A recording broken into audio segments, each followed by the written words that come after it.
Okay, welcome to this week's bonus clip. We recorded this as part of our wrap pod following the Leinster v Sale Sharks match, which you'll find on Apple, Spotify, and all the other usual places. Now, this week, we just want to have a little chat about Andy Farrell, who has recently gotten recognition from the IRFU with a new contract from an independent panel of expert judges from across the Irish sporting media and performance world, with the RTE Sports Manager of the Year award, and presumably also from the Lions for 2025. But has he gotten enough recognition from Irish fans or from fans in general? Starting with yourself, Tom, what do you make of him? First of all, yeah, he was the obvious pick for the Lions. I think any team that's been number one in the world for so long. I know we didn't get there in the end of the World Cup and beating South Africa and won a Test series in New Zealand. I think they're all the hallmarks of what a Lions coach should be, and he's obviously been there before with Gatland, and he has the respect of other teams. He's well got in England as well, and I think it'd be a perfect mix for the four countries. Because he's well respected in each, and just sort of no bullshit about Andy Farrell, which is his best character. So that's the first thing, ideal for the job. Respect from the fans. It's a bit of a strange one, I presume. Sometimes it's context, sometimes it's generational. I know as a child of watching the Six Nations in the 90s, I think Andy Farrell is doing a world-class job when you compare it to then. And that's no reflection on the managers we had then. It's just a reflection on the different scenarios that we find ourselves as Irish rugby fans then, in the late 80s, 90s into now. It's just different. It's just chalk and cheese. But in the context of maybe just failing at the end against New Zealand, I suppose he deserves some criticism about maybe extent development depth in the squad, but to me it can't be too harsh, or it can't be too. You can't overload on the praise either, because you're only sometimes as good as your last match. In my time looking at Andy Farrell, especially in the last 18 months, there's really only two times the Irish team started slowly. That's maybe something. Obviously, the obvious one was against New Zealand, where we were sort of 10-0 down with 20 minutes, so we started very slowly, and it was the same in Paris 2 years ago. It'll be 2 years ago now, this spring, where we started very slowly against France, and we were continuously trying to catch the game. I know Matt Hansen had scored a try from a kickoff to get us back into it, but really that's out of sort of 25 games, so it's a very high bar he has to have to get the praise of some. There's talk that he has to win 2 or 3 championships or Grand Slams in the intervening time between the next World Cup, which is, when you have a team like France and you have to go to Paris, it's just crazy talk. You know what I mean? We all know when you bring it down to provincial level, and our expectations at Leinster. I spoke last week after the week we defeated La Rochelle. It was like that's our 31st pool victory in 35 games, but Leinster struggled in France as good as we are too. France is a bloody hard place to go and win rugby games, as South Africa and New Zealand have shown. And only for a Jordy Baratai or a Sam Whitelock sort of half dodgy turnover jackal, we might be having a different conversation. But that's history. I think he's definitely the man for the job, because I think he's just a calm influence. There's one side of it. He has the respect of the players. I think he will give chances to players if they show their hand. You know what I mean? They can't be. This is professional and international rugby, so the players have to. You can put the hand out, but they have to grab it too. And sometimes, and we're probably all guilty of this. Supporters are guilty of, why doesn't the player give a chance? Why isn't he given a chance? Why is an ex-player given a chance? Well, sometimes they have to grab it as well when they're in training camps and stuff. You don't know what's going on in there. So, the onus is on the player to get up to the standards as well. The great thing is that we have a huge strength and depth in our squad. Obviously, Sexton getting replaced is the main issue. It looks like Jack Crowley probably is the number one, and he had a good game again today, even though Munster lost, and probably will deserve to start in the first game in the Six Nations. But yeah, look, Andy's done a great job. I think Mike Cash getting replaced is, probably will only know now how much of a good of a job he's done. So it'll be interesting to see how we fill that in. Will he take from the provinces or recruit elsewhere? And if we do recruit elsewhere, how will that develop our game, and will it change slightly from what we see? So I think Andy Farrell will know that we need to tweak things a bit better. You know what I mean? So And I think he's not a coach that sits still. You know, his style has changed from when he was with England and to now the expansive rugby Ireland are playing.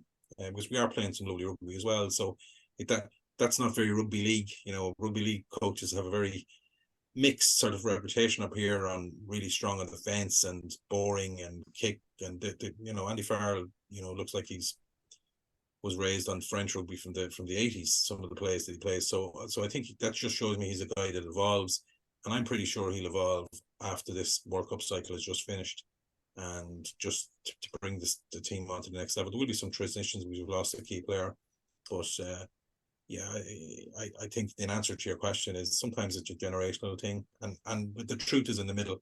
You know, maybe I should have more expectations of losing a World Cup quarterfinal when I was brought up looking at stuff in the 80s and the 90s. And younger people rightly would go, well, no, that's not good enough. We should win. So I think the truth is somewhere in the middle. Yeah, no, I mean, I'm never really a fan of these sports of the year awards myself. I generally I make sure I'm washing my hair when when they tend to be on, or cross the road to avoid them, whatever phrase you want to use. But I think this one it's come at a good time because the way that World Cup went, and to be for his Ireland tenure, to it's kind of it went too far as we went as far as we did, and then it was sort of cut off at that point, and then we went on with rugby. There's the rest of the World Cup straight into the European season, and we're going on week in week out with the provinces and stuff. And there's a good few weeks to go until there's test rugby again. It's a shame to kind of leave it like that, because before that World Cup, I mean, we were doing so well, and the results, we were getting more monkeys off our back. We were still winning. We were like number one. There was so much going on. And just remember going into the World Cup thinking, Jesus, if we don't get into the semifinals, like, is all this going to be just gone? And it's good to have this talk for this week, for it to be able to say good things about him, and it gives a reason to remind ourselves of the positives. What do you think, Kino? Yeah, I mean, I think Tom covered an awful lot of it. Fair play to you, Tom. So I'll zero in a little bit on. I mean, really, the only stick people have to beat him with is the World Cup. Frankly, literally, he has done everything else we could have asked him to set out to do with Irish rugby during this last World Cup cycle, bar getting past the quarterfinal, which, as we know, is the biggest, most famous, and the ugliest monkey on our back. But it's all a bit absolute, just being entirely focused on the Rugby World Cup quarterfinal, yes or no. You know, to be able to win that, you have to be successful before then. You know, it is not the be all and end all, and it's certainly not for the IRFU. It's not the IRFU's focus to do well in the World Cup, because it means nothing to the coffers. And really, that is a huge focus for rugby right now, because there are not only just clubs going to the wall, there are entire unions going to the wall right now. Even New Zealand they took in a big capital deal, and they're still worried about the coffers there. There's chances Super Rugby will go to the wall because Australia are currently circling the toilet bowl. Sorry, the opposite direction. But thinking just about the World Cup result, it's really binary and reductive. You need to be successful before you get to that, to put yourself in a position to even possibly win it. So to just take all that and say, no, that doesn't count because you didn't do the thing, it's reductive. And it's not even necessarily your fault. Yes, it was kind of clearly our own fault in previous issues of not getting past the quarterfinals. It's really hard to entirely lay the blame at the foot of the team or the coach or the organization around it. This time it was there was a fair bit of it was just bad luck, the width of a thigh, not the county. But you have to take it holistically. Get yourself into the position. Getting yourself into the position is kind of 99% of the job. So to say it's not successful just because it didn't quite work out at the end, I think, nah. The width of a thigh. I'm just trying to think of coming up with AI lyrics for that for that ballad.